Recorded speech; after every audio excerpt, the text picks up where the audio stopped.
In the argument given, the two portions in boldface play which of the following roles? Okay, this is a long question. That is a long paragraph. And to avoid getting lost in the thicket, you want to take this apart in terms of chunks. Here's a chunk. This boldface point here part is obviously a chunk. Here's a chunk, another boldface part, and then the end right here.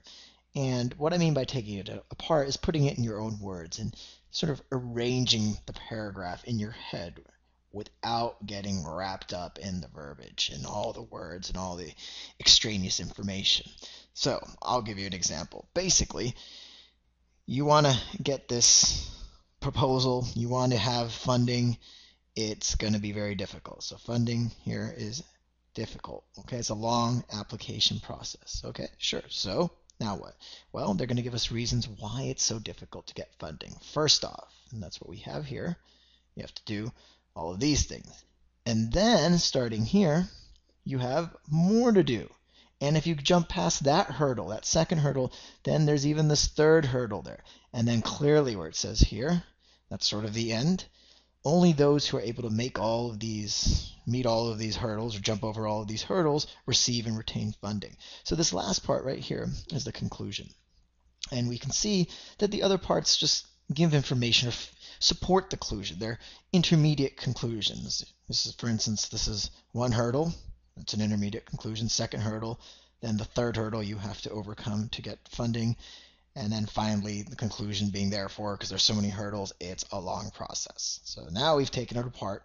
We haven't even used their verbiage, housing and urban development, none of that, just our own words, own big picture logic, and we go back to the answer choices. Okay, so let's go through each of them and see why they don't work, starting with A. The first states the conclusion of the argument as a whole. Wait a second, didn't I just say that the argument or the conclusion of the argument as a whole is at the very bottom where it begins with clearly? So this clearly can't be the answer. Next we have B. The first serves as an intermediate conclusion. I like that. First boldface intermediate. That supports a further conclusion. Sure, that at the very end. The second states the position that the argument, okay, as a whole, opposes. Wait a second. Both boldface parts were support or intermediate conclusions for the clearly ... conclusion at the end. And there's no opposition going on, so B is gone.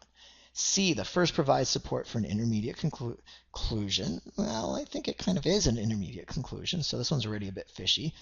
That supports a further conclusion stated in the argument. Okay, well, sure, I guess, maybe a little bit fishy. The second states that intermediate conclusion. Well, no, the first isn't necessarily providing support for the second, which they're saying here's intermediate conclusion. Both the boldface parts are playing support or are support for the final conclusion. So that doesn't make sense. So C is gone. D, the first provides support for the conclusion of the argument as a whole. Okay, well, sure, more or less. Let's keep reading. The second provides evidence that supports an objection. So we're not, again, no objections to the conclusion. So that's gone. Finally, E.